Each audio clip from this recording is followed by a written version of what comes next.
This is MidGAOutdoor with our new Hudson Forestry equipment Oscar 18 hobby. It's a pretty good little sawmill when you get them level.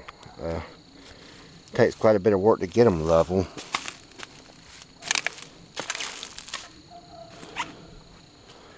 But it's a good little mill. I enjoyed playing with it.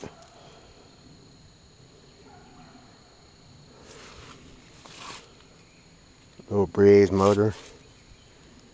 Real good on gas. This is a oak log. Well, was a log.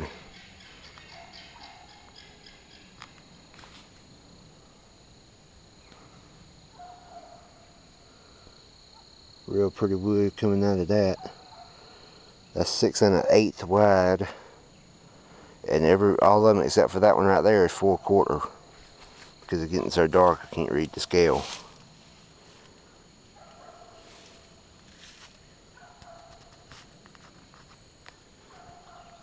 But this is our little mill.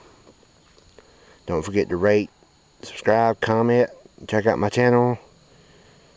Thank you for visiting my channel, and thank you for watching. Have a great day.